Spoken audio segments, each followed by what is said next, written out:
હું ચંદ્રપાલ બૌદ્ધ કરુણામૂર્તિ બુદ્ધવિહાર સમગ્ર દેશવાસીઓને મંગલ કામનાઓ પાઠવું છું। જગતના તમામે તમામ દેશોમાં કોઈ એવા વિરલ કોઈ એવા મહાન વ્યક્તિ પેદા થયા હશે કે જેણે પોતાના દેશનું સંવિધાન બનાવેલું હોય, પરંતુ મહામાનવ બોધિસત્વ સિમ્બોલ ઓફ નોલેજ ડૉક્ટર બાબા સાહેબે ભારતના લોકો માટે, ભારત માટે જે લોકતંત્ર, જે ન્યાય, જે બંધારણના આમુખમાં એના પ્રિયમ્બલમાં સ્વતંત્રતા, સમાનતા, બંધુતા અને ન્યાય જેવી બાબતો લખી અને જગતના તમામે તમામ દેશો કરતાં સૌથી મોટું, સૌથી વધુ માનવ હિત માટે, માનવ કલ્યાણકારી જનહિતનું જે બંધારણ બનાવેલું છે, જેના કારણે દુનિયાના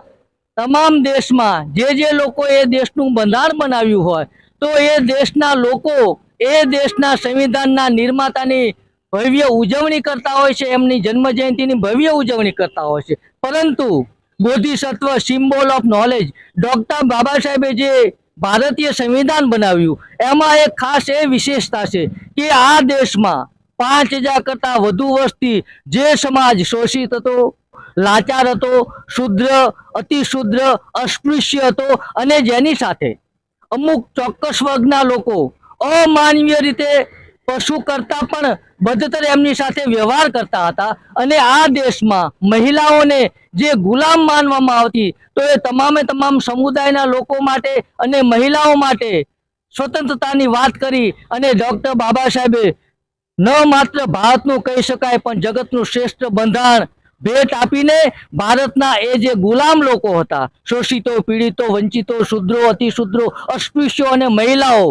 જેમને પશુ કરતા બદતર માનવામાં આવતા, એમને માનવ તરીકેનું સન્માન આપવા માટેનું ન માત્ર સન્માન પરંતુ જે સમાજ ગુલામ હતો એને રાજા બનવાનો હક પણ ભારતીય સંવિધાનમાં 1 person 1 vote and 1 vote 1 value, એટલે કે એક વ્યક્તિનો એક મત અને એક મતની કિંમત માત્ર અને માત્ર એક મત કહી અને મત આપવાની અધિકારની સાથે મત લઈ અને તમે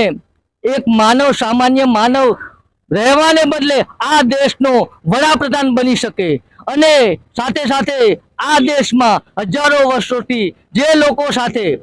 ગુલામ જેવું, પશુ જેવું વર્તન કરવામાં આવતો હતો, એમની સાથે એવો દુર્વ્યવહાર કરવામાં આવતો હતો, પરંતુ ડૉક્ટર બાબા સાહેબે જે ભારતીય સંવિધાન બનાવ્યું જેના કારણે તમામે તમામ સમાજના લોકો, તમામે તમામ જાતિના લોકો, તમામે તમામ ધર્મના લોકો, એ મહિલા હોય તો પણ ભલે, એ આ દેશના વડાપ્રધાન, રાષ્ટ્રપતિ, કલેક્ટર, ડીએસપી, શિક્ષક, એન્જિનિયર અને વકીલ બની શકે એ રીતે જે તમામે તમામ લોકોને, તમામે તમામ સમુદાયને, મહિલાઓને, તમામ જાતિ અને ધર્મના લોકોને